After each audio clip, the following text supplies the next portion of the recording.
Hello and welcome back to our HIP New World Order campaign. In our last episode we declared war on our friends and family members here in Bulgaria or the Bulgarian Empire rather, since Bulgaria is a different country.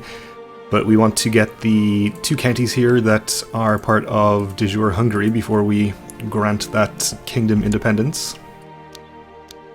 We do actually hold the kingdom title at this point, I think. This is our claims, whereas our titles up here, yes. We do have the Kingdom of Hungary, so once we have the whole thing, we'll be granting that independence.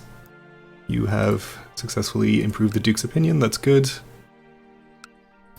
We'll be granting the kingdom to our sister here, of course, who is a pretty great character, and notably is not a pagan or a heretic, which is very important to us.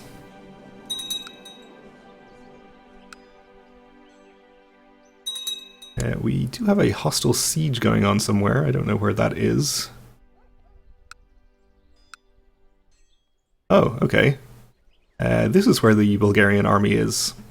Well, good to know, I suppose. I think we'll just ignore them. And we'll die immediately. Okay. Well, that's fine. We are now Kaiserin Lutgard. We are also a pretty good character. Not so hot on the intrigue, but that's fine. And our current heir is our son Valram von Henneberg, who is not great. We did have a tall son and another undistinguished son. And we have an older tall daughter as well, but she's not an amazing character really. Pretty good on stewardship, and actually pretty average on everything, so she's not bad. I guess we'll stick with him for the moment. We died a natural death at the age of 60, okay. Well, let's take care of some of the various stuff that we need to take care of. We do need to actually nominate a successor for the kingdom title, or for the empire title, also the Kingdom of Hungary. I guess we'll confirm Prince Valram. Who else do we have available? I guess we can choose our siblings also. So there's the strong Prince Otto, who would be pretty good. Egbert of Saxon is also of our dynasty. I don't think we want to really nominate another landed character though. I mean, Otto would be okay, but he's older than we are, so he's not likely to inherit anyway.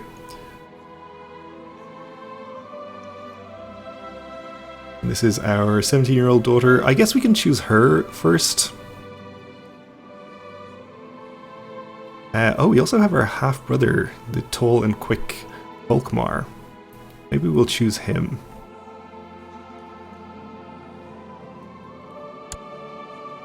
And we'll also nominate him for Hungary while we still have it. I guess there's actually no reason for us to continue holding on to Hungary, since we can just grant it to our aunt, and then we can just transfer the vassalage of these two later, but it might not work out neatly, so I think we'll just continue to hold on to it. Okay, so we also need to appoint a new spy master. Guess we'll appoint Lucia here. This guy is relatively happy, so we don't need to improve his opinion. Guess you can just head on to Barcelona. We have many children who need educating. This is our son, alright. Well, if we're not going to choose him for our heir, I guess it doesn't matter too much about his education. We can just use him for opinion. Our Queen of Fezzan is not particularly powerful and already likes us pretty well. So I guess we'll just give him to a duke of some kind.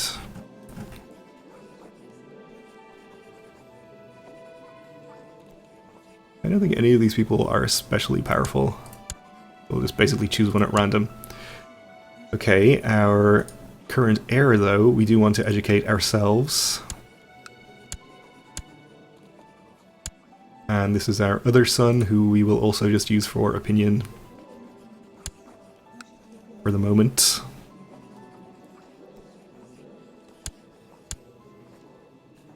So we need to choose an ambition for ourselves.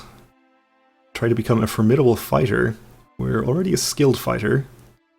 We are tall and strong. I believe all of that helps out with our fighting and so forth, so I guess that would be a reasonable ambition. I think that means we are going to have to lead some battles ourselves if we want to actually make any progress. And why don't we choose hunting as well, since that will sort of help out probably. Okay, I don't think there's anything else we particularly need to deal with. We'll keep an eye on our possible factions and sort of reactively deal with those if necessary. Okay, so our half-brother is being voted for currently as the heir. We'll just make sure that that's going to remain the case, which it apparently is not. Okay, maybe it is. We'll check back once all the votes are in. Valram is back in charge, and we are standing to lose Hungary as it stands. We'll take this guy as prisoner, that's fine. I think that was the capital holding that we just sieged there, and we... Oh no, it was the second holding. We already sieged the capital and didn't capture the Kaiser. That's okay. So it seems our son is much more popular than our half-brother for whatever reason. It's not the end of the world, he's not a terrible character. Though I do kind of wish that I hadn't given him to a vassal to educate, because now if I want to educate him myself I'm going to have to annoy this guy. And I would like to do that if we're going to have him as our heir. We'll leave things be for the moment though.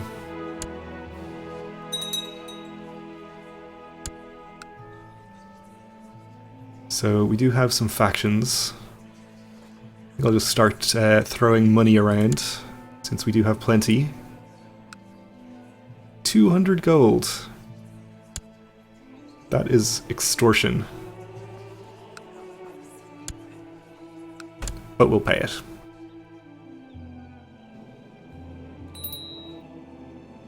He really is much more popular, it seems. Basically all of our dukes and kings. Not sure what's wrong with this guy. He's German culture, he's tall and quick. Maybe it's just the age difference.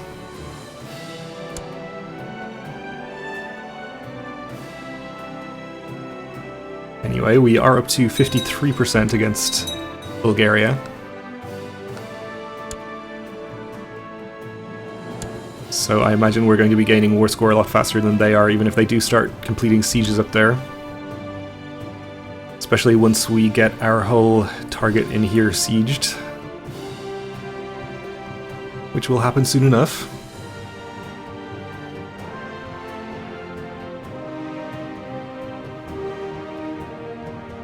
I guess we can be on speed 4.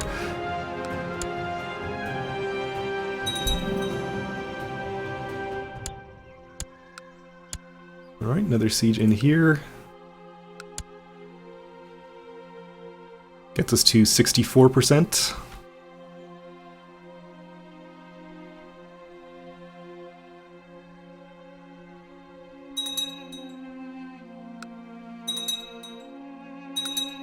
Let's have another look at our possible factions.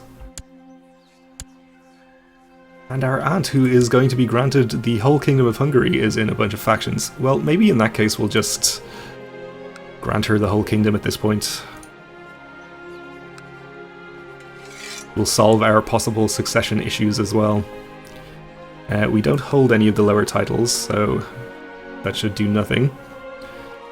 And I'll assume that we'll be able to transfer the vassalage of whoever we end up being in charge of over here, or just grant her those titles. So this should get her out of whatever faction she's in. Oh, and that ended our de jure war.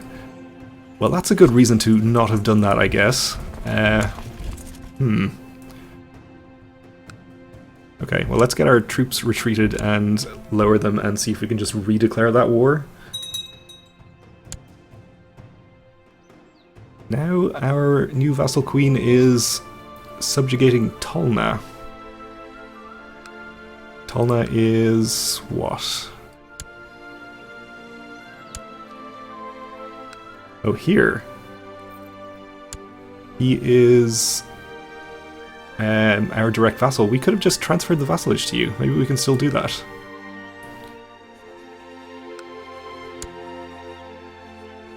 Apparently not. You could have just asked. I would have been happy to do it. It was my plan all along. We'll not burn down any trade posts, that's okay. Okay, so I think we should still be able to declare on her behalf. We have raised levies, apparently. Oh, down here, okay. Almost forgot about them. No, it's not on you we're going to declare, it's on you. We can't press her claims. Her de jure claims. Well, that's annoying. Oh well. She can do it herself, probably. Bulgaria has had a host invasion declared on it, okay. Conquest of Jerusalem. Let's actually just check who he's fighting there. It's a Seljuk, okay. Well, we'll help him out if he wants to call us in.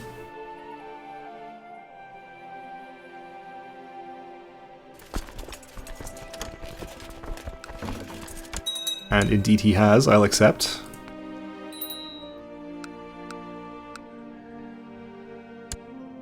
We have no need of raising any merchant ships.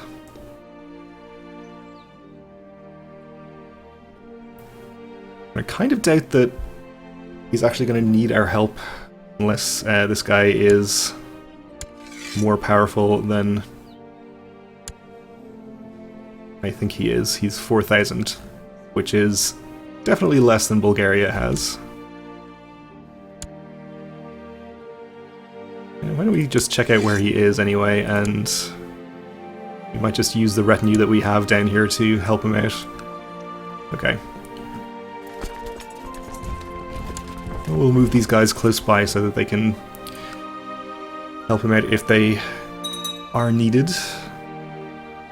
This certainly means that we aren't declaring war on Bulgaria anyway for a while. And I guess maybe we'll just forget about trying to take the two counties. We'll just let Hungary win her war to subjugate this guy, and then we'll grant her independence. So I think we can probably just go ahead and grant Fezzan independence as well. Just make sure that she's only getting the land she's supposed to have. Pretty sure she doesn't have any land elsewhere. So she's not of our dynasty, but that's okay. It's not much of a kingdom, and we of course have the more powerful Kingdom of Egypt here, which we do have to deal with still. And as mentioned, we are not able to create this through the usual channels, so I'm just going to use the console to do it.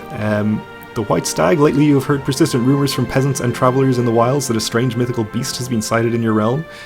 It's a white stag, powerful and elusive. The common folk claim it comes from another world, and that the hunter claims it will be imbued with divine power. We will absolutely send people out to find it.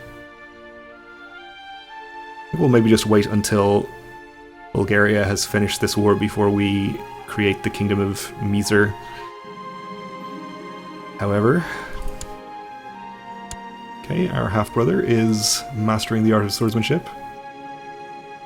He is still no more popular as an heir than he was before.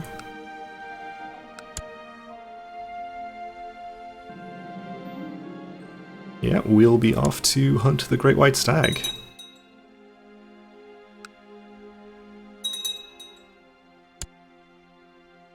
Oh, okay, well, there's that war done with then. Okay, so before we go about creating this kingdom and granting it to someone, we need to actually... Oh, we do have a member of our dynasty we can grant it to. For some reason, I thought they had all been ousted from their duchy titles. But yeah, we'll just give it to this guy. Duke Eberhard the Shadow. Okay, so let's see if I remember how to do things with the console. We want to give title, and I'm kind of assuming this is called K_Miser. Apparently it is not. Maybe it's Egypt. Really should have looked this up if I was anyway organized or prepared. Oh, wrong number of arguments. Oh, so I have to specify my actual character. I thought it would just default to the player character if there was not one specified. So let's see, our character ID is a big long string of numbers.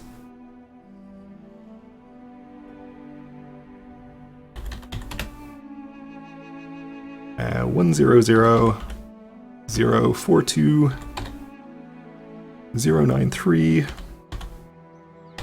8.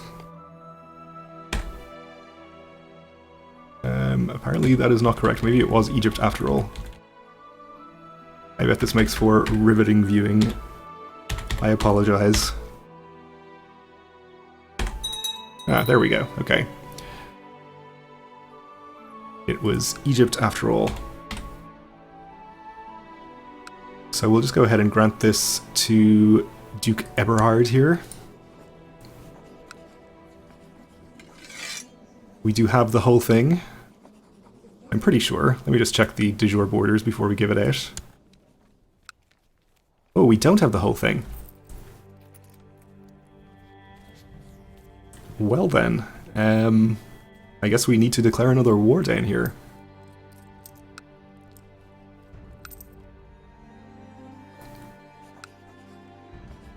So we do have a de jure claim on his duchy, because we hold the kingdom title. On the other hand, we could just do a holy war, which I think would be better.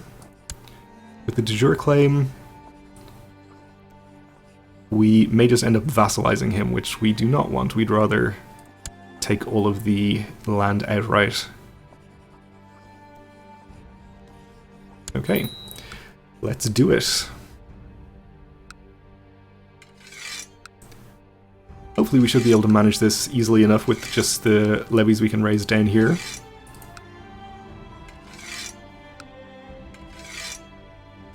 Plus our retinue.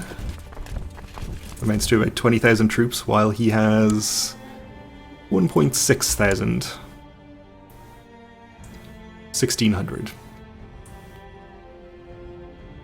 So currently we do stand to lose the Kingdom of Miser. I guess while we are holding on to this, we'll nominate... oh, we can't nominate anyone because we have Gavelkind. Well, I guess we'll just hope that we don't die before we get to grant it to the rightful holder. Let's not burn down any trade posts, thank you very much.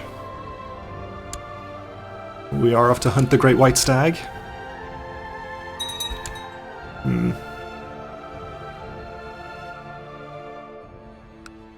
This battle doesn't look actually that good. Probably should have been a bit more careful about this. We do have more reinforcements arriving fairly soon. Would be nice if we had anybody at all leading these flanks. Okay, our reinforcements got there, so this should be fine.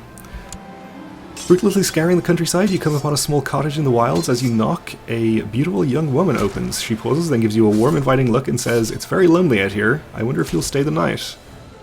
Well, I'm not sure that we're interested in women, but I guess we could do it. Maybe it would be more in character to say that we really shouldn't, considering that we're also chaste, as well as not being interested in women. Alright. We'll decline. We'll stay in character. You've returned to your court. The hunt for this elusive white beast seems fruitless, and there are many more things out there in the wilds. Maybe next time you'll catch your prey. We won't give up.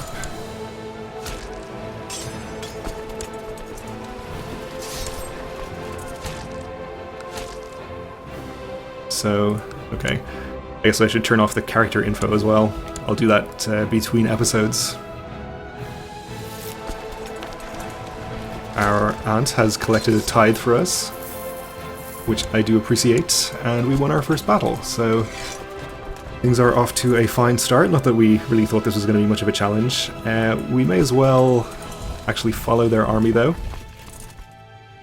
He is involved in another war, it seems, so hopefully our war doesn't get ended inconclusively. We'll have to wait until next episode to find out, though, because we are just about done with this one. Thanks for watching, and join me again then.